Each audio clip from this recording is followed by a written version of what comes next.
Hey mesdames et messieurs, j'espère que vous allez bien. On se retrouve aujourd'hui pour une nouvelle vidéo très rapide elle aussi. Dans le sujet d'aujourd'hui, j'avoue que je suis pas très fort, je suis pas trop branché, mais on va quand même essayer de parler un petit peu des élections fédérales. On va voir les visions et les points de vue de chaque parti politique, que ce soit le parti libéral ou le parti conservateur sur les immigrants. Et on va voir aussi les impacts essentiels sur l'immigration à partir de demain, le 21 septembre 2021. Donc c'est parti. Et avant de commencer, je me présente rapidement. Je suis Mehdi Zeus, je suis immigrant et résident permanent au Canada et je suis là pour vous aider, vous aussi, à immigrer au Canada. Du coup, je vous invite à rejoindre notre groupe Facebook où vous allez trouver des articles à lire, des informations pertinentes sur l'immigration au Canada et vous pouvez aussi poser vos questions pour avoir des réponses exactes et correcte.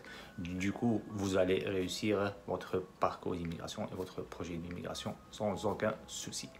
D'abord, il faut savoir que les élections fédérales ont eu lieu aujourd'hui, le 20 septembre 2021, après un mois de préparation et 30 jours de campagne électorale. Si on se permet de se poser la question, l'immigration, elle sera comment à partir de demain, 21 septembre 2021? Malheureusement, il faut dire que personne n'a parlé de l'immigration, personne n'a abordé le sujet de l'immigration. L'immigration n'a pas été le centre d'intérêt principal des candidats, même les médias n'en parlent plus. On parle beaucoup plus sur l'éducation, sur les prestations fédérales, sur les infrastructures, sur l'emploi, sur la cherté de la vie. Et on parle principalement de la COVID-19 et comment lutter contre la COVID-19. Et je vais essayer de répondre à une question souvent posée dans le groupe. Est-ce que les extractions FSW vont reprendre après les élections fédérales? Pour être franc et pour être sincère, les extractions FSW n'ont rien à voir avec les élections. Elles sont plutôt liées et relatives en premier lieu avec la COVID-19 et la situation sanitaire actuelle au Canada. D'ailleurs, et c'est vrai que le Canada a ouvert ses frontières le 7 septembre pour les voyages non essentiels pour les touristes et les résidents, les travailleurs temporaires et les étudiants étrangers, mais il y avait quand même des restrictions qui ont été appliquées à tous les aéroports sur plusieurs voyageurs, surtout ceux qui ont fait des voyages non essentiels. Donc on comprend que le Canada n'est toujours pas à l'abri. Il y a aussi la quatrième vague de la COVID-19 qui va bientôt arriver. Excusez-moi. Et aussi, on exige surtout le territoire canadien, le passeport vaccinal pour accéder au bar, pour accéder au restaurant, pour accéder au festival et pour même accéder à certaines administrations publiques. Donc, le combat n'est toujours pas fini avec la COVID-19 au Canada. L'immigration vue par le Parti libéral et les conservateurs. Je vais essayer de vous donner un briefing et une idée générale sur le point de vue de chaque parti politique sur l'immigration et le futur de l'immigration.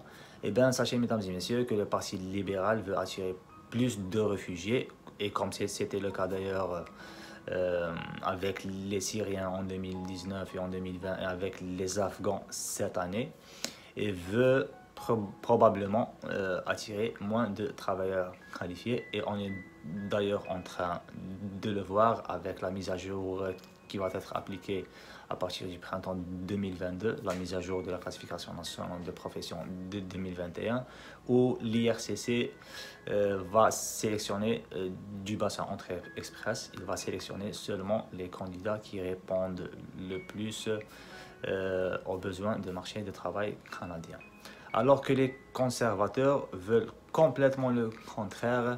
Ils veulent attirer plus de travailleurs qualifiés parce qu'ils ont tout fait pour obtenir le test de langue, ils ont des diplômes universitaires, ils ont des expériences professionnelles antérieures dans un domaine d'expertise professionnelle en demande au Canada, et veulent attirer moins de réfugiés parce qu'ils n'ont rien fait, parce qu'ils n'ont pas les critères que l'on veut au Canada, et parce qu'ils vont avoir la citoyenneté canadienne sans rien faire. Mais bon, peu importe le gagnant. peu importe les résultats, peu importe le parti politique qui va remporter la victoire aux élections, sachez que l'immigration ne va jamais s'arrêter.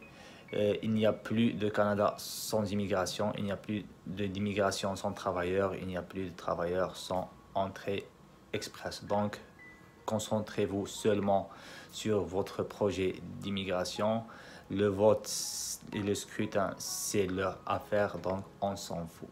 Et voilà, mesdames et messieurs, j'espère que la vidéo vous a plu. N'hésitez pas à vous abonner, à aimer la vidéo et à la partager avec vos amis intéressés à l'immigration au Canada. Aidez-moi à vous aider, essayez de m'encourager pour me donner à fond pour vous. Je vous souhaite une très bonne chance dans votre parcours et dans votre projet d'immigration.